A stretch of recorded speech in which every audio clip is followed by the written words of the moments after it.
Can you imagine the horrifying truth revealed when killers confess their darkest crimes? From the shocking betrayal of trust to the haunting final words of those who face the ultimate punishment. The court does find that the verdict is in public form. If the defendant will please stand. These cases delve deep into the minds of criminals who admitted their guilt in court. Can you imagine someone you trust, a familiar face, turning into a figure of unimaginable cruelty? David Pietura. This story, centered on the chilling confession of a man responsible for the brutal death of a 5-year-old boy, unravels in a courtroom filled with grief, anger, and a profound shock. The tragedy took place in a quiet community, where the loss of young Prince McCree shattered not only his family, but everyone who had heard of the case. The courtroom atmosphere was heavy with tension as the sentencing began. The defendant, a man named David Pietura, stood before the judge, expressing a form of regret that many found inadequate for the horror of his actions. His confession was both shocking and hauntingly reflective, as he acknowledged his involvement and admitted that he deserved the harshest punishment available. Yet, his words, filled with pauses and a sense of self-loathing, could not erase the reality of the crime. Contribution to society that can be made by Mr. Pietura both while he spends his time in prison and if he ever is released under my request. I can only hope that this isn't entirely blanketed with evil and that there is some sort of light, whatever that might be. And I'm going to ask the court to follow that recommendation. Thank you. Thank you. The judge's recounting of the events was unflinching. Prince McCree, a joyful and trusting child, was subjected to unimaginable suffering at the hands of someone he looked up to. The judge painted a vivid and horrifying picture of the crime, calling David Pietura a monster. It involved a series of violent acts that included choking, binding, beating, and ultimately killing the young boy with a level of brutality that defied comprehension. The details, the use of a golf club, a barbell, and a cement pedestal, left everyone in the room grappling with the sheer depravity of the act. Mr. Pietura, at time of sentencing in this case, the court must look at the gravity of the offense that was committed. I have to look at your character and rehabilitative needs, as well as protection of the community, deterrence, and punishment. I must say, Mr. Pietura, that I've been a lawyer for a very long time and a judge now for a fair amount of time, and I don't recall a case that is as monstrous as this one. In the second interview in particular, you involved yourself and you told police about what you did. How you saw Eric choking this child to the point of unconsciousness. But instead of stopping Eric, instead of saying, no, this is not the way that we treat our friends, this is not the way that we treat a 5-year-old, a child. Throughout the proceedings, the judge grappled with understanding the defendant's moral dissent. Despite acknowledging Pietura's challenging upbringing and mental health issues, the judge condemned his inability to stop the violence and his active participation in the crime. The betrayal was amplified by Pietura's audacity to feign ignorance and join the family in searching for the boy's body, all the while knowing the truth. Those acts are sheer evil. Your behavior was perverse. It lacked any sense of moral decency. The loss of this little boy is inexplicable, and it happened at your hands. Looking at you, Mr. Pietura, I read with interest the pre-sentence because I tried to think to myself, how on earth can someone get to the point? As the judge delivered the life sentence without parole, the words carried the weight of both justice and sorrow. The judge reflected on Prince's legacy, noting how his tragic death had inspired legislative changes, such as the introduction of purple alerts to fill the gaps in amber alerts. Yet, no legacy could undo the pain inflicted on Prince's family or restore the life he could have lived. The courtroom fell silent as the judge concluded with an admonishment. Mr. Pietura was urged to undergo mental health evaluations and counseling while in prison, though the judge made it clear that no amount of rehabilitation could absolve him of his actions. So I think there is a legacy, but Mr. Pietura, I think you said it as well as anybody, to be frank with you. There cannot be forgiveness in this particular case. The community has to be protected from you and from your actions. Mr. Pietura, it is the sentence of this court under the totality of the circumstances to punish you that you spend the rest of your life on count 1, first-degree intentional homicide, in prison. You will not be eligible for release on extended supervision. You knew that, and I actually give you credit for recognizing that. If there's any peace at all to be given to the family, at least, Mr. Pietura, in a dignified way, you recognize the gravity of what you did. Sir, the time that you are confined in prison can be extended if you violated. Can you imagine spending 25 years fighting to prove the words you spoke under immense pressure weren't true? This next case centers around a confession, a single, fateful moment in 1993 that would come to define decades of a man's life. Daniel Villegas.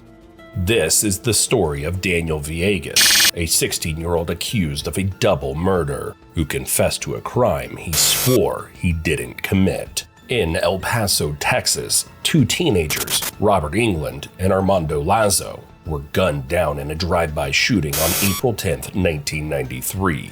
The streets were chaotic, the crime shocking, and the demand for justice swift. The police zeroed in on Daniel Villegas, a local teenager, and brought him in for questioning. Alone, scared, and without a lawyer or his parents, Daniel confessed after hours of intense interrogation. That confession became the cornerstone of a case against him, despite his immediate recantation. He claimed the confession was coerced, given under duress to appease relentless detectives. It didn't matter. That single statement sealed his fate, at least for a time.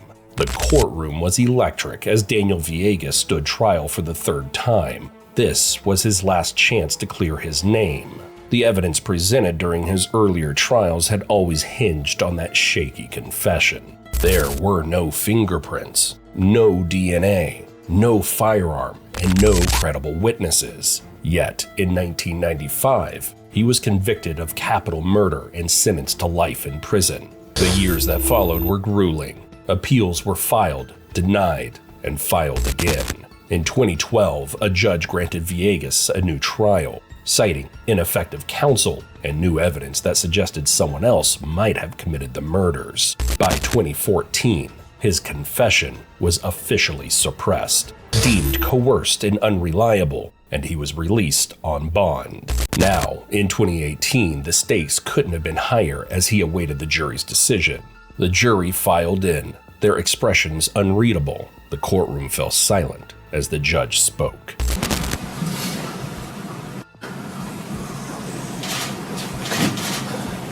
Please be seated.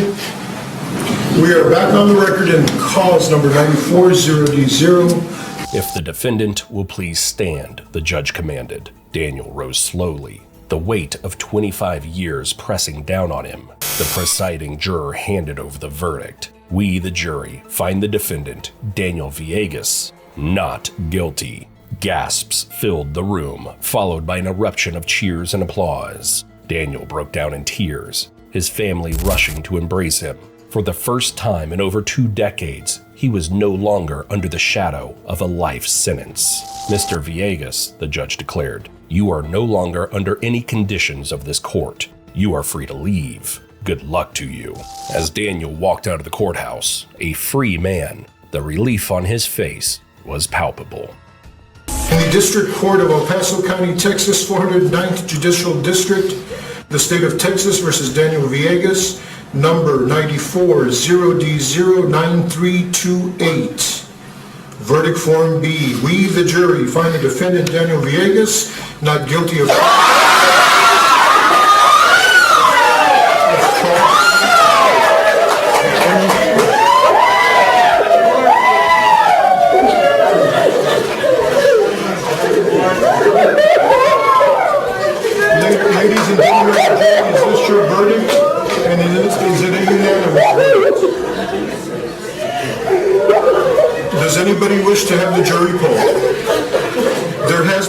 request that the jury be polled so that I can ensure that it is your individual verdicts.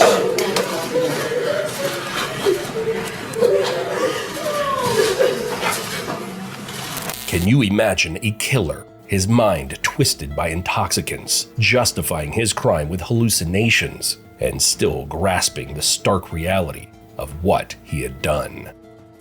Pablo Lucio Vasquez. This is the confession of Pablo Lucio Vasquez, an 18-year-old who confessed to a crime so heinous it shocked an entire community. The crime took place in Donna, Texas in April 1998. Pablo and his 15-year-old cousin, Andy Rafael Chapa, were involved in the brutal murder of 12-year-old David Cardenas. David, lured by a sense of camaraderie, left a party with the cousins, not knowing he was walking into the last moments of his life. The events of that night culminated in unspeakable violence, driven by a toxic combination of drugs, alcohol, and a terrifying detachment from reality. In the cold light of an interrogation room, Detective Ricardo Suarez faced Pablo. Alongside him were Detective Sergeant Ruben De Leon and Detective Joe Vicio. The air was thick with tension as Pablo sat down to recount his crimes. After being read his rights, Pablo signed the necessary documents and began his confession,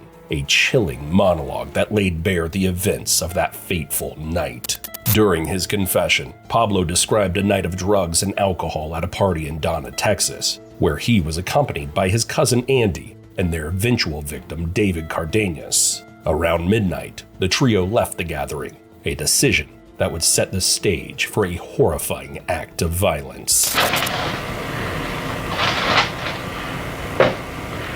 April the 23rd, time is 7 o'clock p.m. in the afternoon. My name is Detective Ricardo Suarez. I'm accompanied here by Detective Sergeant Ruben De Leon and Detective Joe Vicio.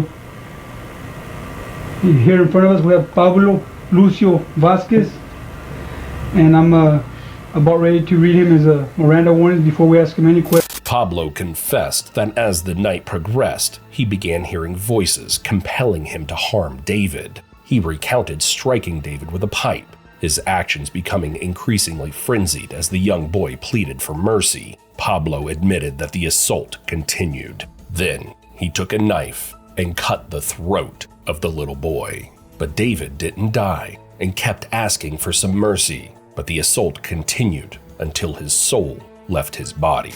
You cut him who? Andy. Okay. And I saw him, and I got the knife, and I cut his throat. And he was still like talking and stuff. And when I picked him up, I just put him on my shoulder like that, and I carried him. And in chilling detail, Pablo revealed the grotesque aftermath. He confessed to drinking David's blood, a horrifying act he attributed to a compulsion fueled by the voices in his head. He described dragging David's lifeless body to a shallow grave they attempted to dig, though the hard ground made burial impossible. But somehow they succeeded in burying him in a tiny hole they dug. In his confession, Pablo claimed Andy struck further blows and assisted in trying to dispose of the evidence. Their efforts to conceal the crime included dismemberment, though Pablo would later attempt to shift full responsibility for this act onto Andy.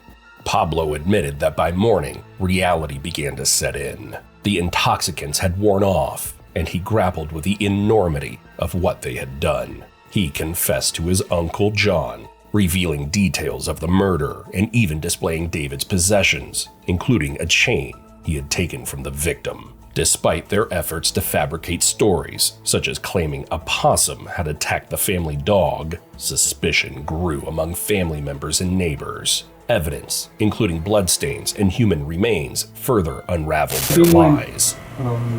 Saturday was already Saturday morning. Then Saturday night, I told my uncle that I was leaving because Your uncle who? my uncle, Andy's dad, Chuck, and I told him that because I had did something bad, and then he goes, man, he got mad at me for doing that. What exactly did you tell him? That I had done something bad, that I had hurt some kid really bad. And who'd you tell this to? My uncle, What's your uncle's name? John. John? Yeah. One. One? Yeah. So you told him Saturday night that you had done something bad? Yeah. But then Did you show him the chain? Yeah, I showed him the chain. I said, look, this is what I took away from, but I threw it away at the same time. That same night I threw it. I don't remember because I was in the car. I touched it. You were in the car going. Well, I stayed there until the next morning, right? And then I asked my uncle if I could go with him back to Houston. And he said, well, I don't want no trouble. And I go, no. But I was just thinking, man, I didn't tell him. Voices in his head. He described dragging David's lifeless body to a shallow grave they attempted to dig, though the hard ground made burial impossible. But somehow they succeeded in burying him in a tiny hole they dug. In his confession, Pablo claimed Andy struck further blows and assisted in trying to dispose of the evidence. Their efforts to conceal the crime included dismemberment, though Pablo would later attempt to shift full responsibility for this act onto Andy. Pablo admitted that by morning, reality began to set in. The intoxicants had worn off, and he grappled with the enormity of what they had done. He confessed to his Uncle John, revealing details of the murder and even displaying David's possessions, including a chain he had taken from the victim. Despite their efforts to fabricate stories, such as claiming a possum had attacked the family dog, suspicion grew among family members and neighbors. Evidence, including bloodstains and human remains, further unraveled their lies. Pablo's confession and the physical evidence presented at trial painted a damning picture. He described his actions with unsettling clarity, undermining any defense of diminished capacity. The jury rejected arguments of mental illness, pointing to his calculated efforts to hide the crime as proof of his awareness of its severity. The verdict was swift. Pablo was sentenced to death for first-degree murder, while Andy received 35 years in prison after pleading guilty. These confessions are a chilling reminder of humanity's capacity for darkness and the enduring strength of justice. From manipulated statements to tearful apologies, each case is a chapter in the complex story of crime and accountability. Thank you for joining us in unraveling these haunting tales. Don't forget to like, subscribe, and share your thoughts in the comments below. Until next time, stay safe.